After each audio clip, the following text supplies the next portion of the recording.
এই টপিক্সের পূর্বের ভিডিওতে আপনারা অসংখ্য কমেন্ট করেছেন, অসংখ্য লাইক দিয়েছেন, তার জন্য আপনাদেরকে অসংখ্য ধন্যবাদ। তো সকল প্রিয় ভাইরাই কিন্তু কমেন্ট সেকশনে ওটিপি লিখেছেন। অনেকেও হয়তো ওটিপিটা বুঝতে পারেন না এই জিনিসটা কি। ওটিপি হচ্ছে আমার নিজস্ব দেওয়া একটা নাম। এটাকে আমরা মিনিং যদি দেই তাহলে হচ্ছে অপারেশন থিয়েটার ফর প্রোডাক্ট। তো এই ধরনের প্রোডাক্টগুলো আসলে খুলে দেখি যে এটার ভিতরে কি কি কম্পোনেন্টস রয়েছে, কি দিয়ে তৈরি করা হয়েছে বা এর ভিতরে কি কি আছে, সেগুলো দেখার উপরেই কিন্তু আমাদের এই ওটিপি সিরিজের ভিডিওগুলো এই চ্যানেলে আপলোড করা হয়ে থাকে সিকোয়েন্স ভাবে। যখনই আমরা দেখি যে হ্যাঁ আপনারা অতিরিক্ত কমেন্ট করছেন, হ্যাঁ ভাইয়া ওটিপি বা আমরা এই প্রোডাক্টটা খুলে দেখতে চাই, তখন আমরা ওটিপি সিরিজের ভিডিওতে প্রোডাক্টগুলোকে খুলে দেখি। যথারীতি আমরা এই ভিডিওতে এই প্রোডাক্টটাকে খুলে দেখব যে এর ইন্টারনাল কি কি রয়েছে বা এটার যে ইনভার্টার সেকশন বা এখানে কি কি কম্পোনেন্ট আছে সমস্ত বিষয়ে দেখবো। তবে তার পূর্বে আমরা এই পূর্বের ভিডিওতে বলেছিলাম যে আমরা এটা যে ইউএসবি পোর্টগুলো আছে সেগুলো একটু টেস্ট করে দেখবো আদৌ এটা 5 ভোল্টের উপরে ট্রিগার করতে পারে কিনা বা কুইক চার্জ বা ফাস্ট চার্জ এই ধরনের কোনো ফিচার এর মধ্যে আছে কিনা। তো তার জন্য আমরা এই ডিভাইসটাকে একটু পাওয়ার দিব।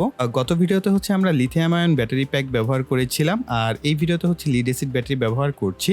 আমরা এখানে কানেকশন করে দেই।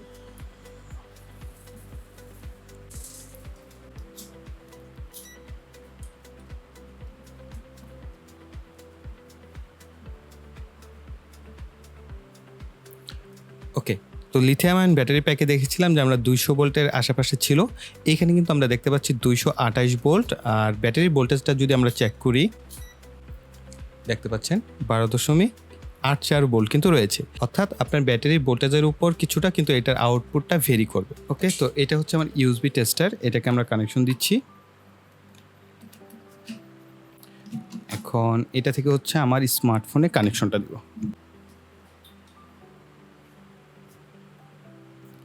এই হচ্ছে রেজাল্ট।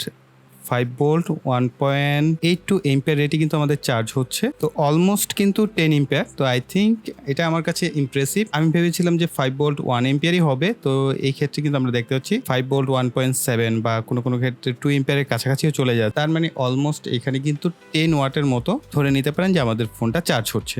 আর এখানে যদি আমরা এক্স্যাক্ট বলতে চাই তাহলে আমরা দেখতে পাচ্ছি 8.85 ওয়াট রেটে হচ্ছে আমাদের স্মার্টফোনটি এখন চার্জ হচ্ছে। আমি ভেবেছিলাম যে 5 ভোল্ট 1 এম্পিয়ারের নিচেই থাকবে। তো সেক্ষেত্রে ইমপ্রেসিভ যে 1.7 এম্পিয়ার, তো অলমোস্ট 9 ওয়াটের কাছাকাছি চলে আসছে। কোনো ক্ষেত্রে হয়তো বা এটা 2 এম্পিয়ারও ট্রিগার করতে পারে। তো যাই হোক, এখন আমরা এটাকে খুলে দেখি এর ইন্টারনাল কি রয়েছে। কিছু খোলার আগে ভালোভাবে অবজারভেশন করা উচিত যে প্রোডাক্টটা আসলে কিভাবে কানেকশন করা হয়েছে বা এর মধ্যে কোথাও কোনো স্ক্রু সিস্টেম আছে কিনা। যদি স্ক্রু সিস্টেম থাকে প্রথমে সেই স্ক্রুগুলোকে খুলে নিতে হবে, আদারওয়াইজ হচ্ছে বক্সটা ভেঙে যাওয়ার সম্ভাবনা থাকে। তো আমার কাছে মনে হচ্ছে না কোথাও কোনো স্ক্রু আছে। এটা ফ্লেক্স পাওয়া যাচ্ছে, আমরা এখান থেকে এটাকে খোলার ট্রাই করি। তো নর্মালি নাট বা স্ক্রু টাইপের কোনো কিছু থাকলে সেটা খোলা খুব ইজি হয়।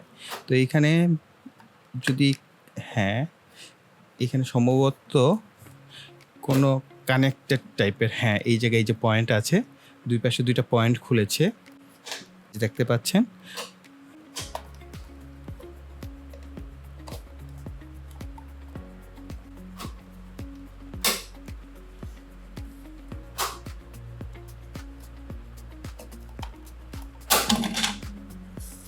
অলরাইট, তো এইখানে খুবই সুন্দর ফিটিং করা হয়েছে। এই যে দেখতে পাচ্ছেন নব টাইপের আছে, এই জায়গাগুলোতে মূলত হচ্ছে এটা কানেকশন হয়।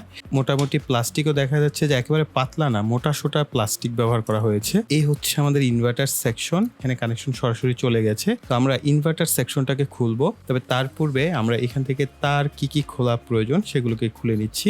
এই যে এইখান থেকে পজিটিভ, এটা হচ্ছে আমাদের পজিটিভ প্রান্ত, এই পাশে হচ্ছে আমাদের নেগেটিভ প্রান্ত।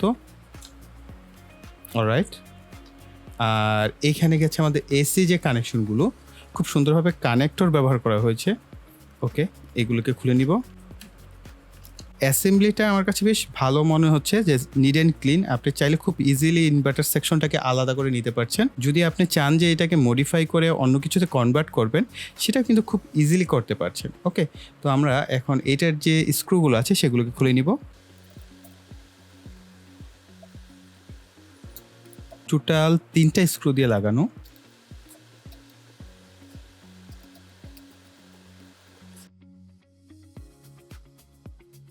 100 বা 200 ওয়াটের যে ইনভার্টার সেকশনগুলো হয়ে থাকে বা এগুলোকে তো আসলে ইনভার্টার বলা হয় না, কনভার্টার বলা হয় ম্যাক্সিমাম ক্ষেত্রে, যেহেতু বাজারে প্রচলিত সবাই ইনভার্টার নামেই চিনে থাকে, সেই কারণে এগুলোকে আমরা ইনভার্টারও বলে থাকি। তো এইখানটায় দেখতে পাচ্ছেন ট্রান্সফরমারটা যদি আর একটু বড় দেওয়া হতো তাহলে কিন্তু এটা 200 ওয়াট পর্যন্ত লোড অনায়াসে দিতে পারতো। তো বেসিক্যালি যেটা হয় 100 ওয়াট এবং 200 ওয়াটে কিন্তু অলমোস্ট সেম সমস্ত বিষয় থাকে।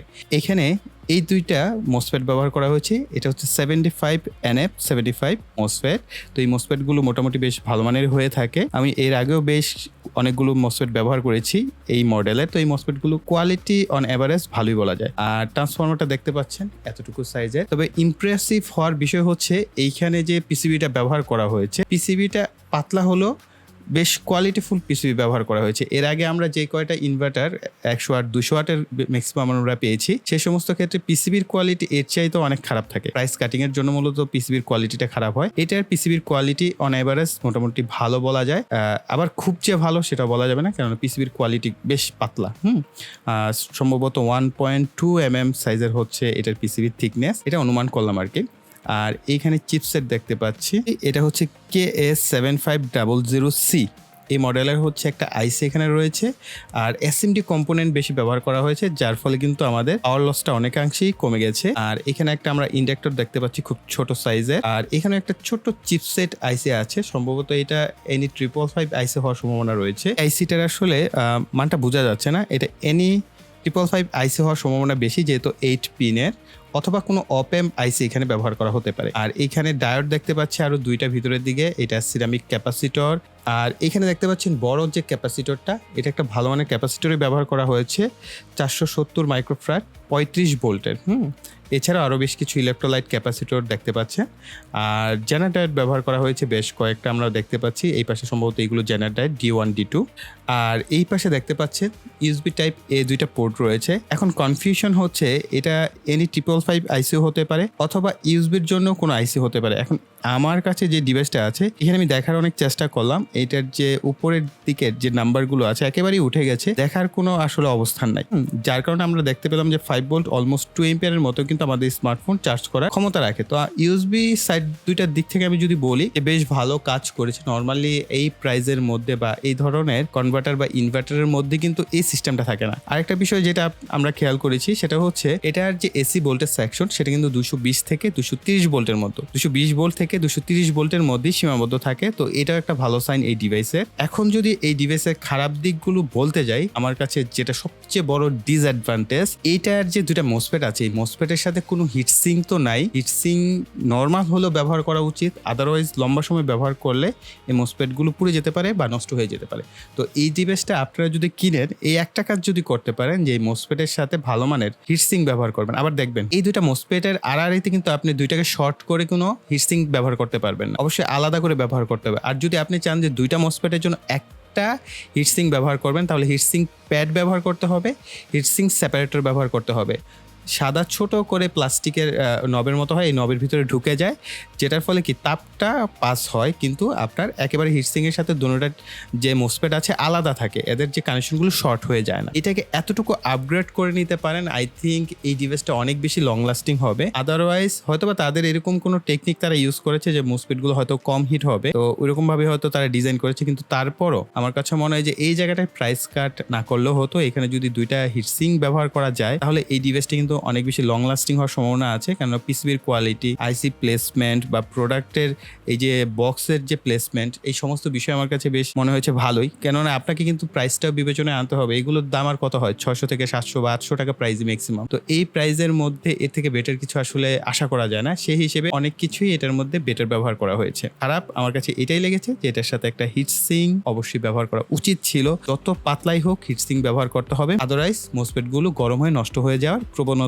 অনেক বেশি বেড়ে যাবে। তো এই কাজটা করা যেতে পারে। আর আপনারা যারা এই প্রোডাক্টটা কিনবেন তারা যদি একটু মডিফাই করে এটার সাথে হিটসিং ব্যবহার করতে পারেন, আই থিঙ্ক একেবারে খারাপ না, বেশ ভালো একটা প্রোডাক্টই কিন্তু এটা। তো প্রিয় ভাইরা, এই ছিল আমাদের ওটিপি সিরিজের এই ভিডিওটি। তো এইরকমই আমরা প্রোডাক্ট খুলে সেটা নিয়ে একটু গবেষণা করব, সেটা সম্পর্কে জানবো কি কি কম্পোনেন্টস ব্যবহার করা হয়েছে। ভবিষ্যতে হয়তো বা আরো ডিটেলস যদি চান সে সমস্ত ডিটেলসও ব্যবহার করব। আর ওটিপি সিরিজে আপনারা আরো ভিডিও চান কিনা এই ভিডিওতে লাইক দিবেন, লাইক দিয়ে লিখবেন ওটিপি, তাহলে আমি বুঝতে পারবো হ্যাঁ প্রিয় ভাইরা ওটিপি সিরিজের ভিডিওগুলোকে পছন্দ পছন্দ করছেন বা এই ভিডিওগুলো আপনাদের যে নলেজ সেটাকে বাড়ানোর জন্য কিছুটা হলেও হেল্প করতে পারে, তার জন্য লাইক এবং কমেন্ট করবেন।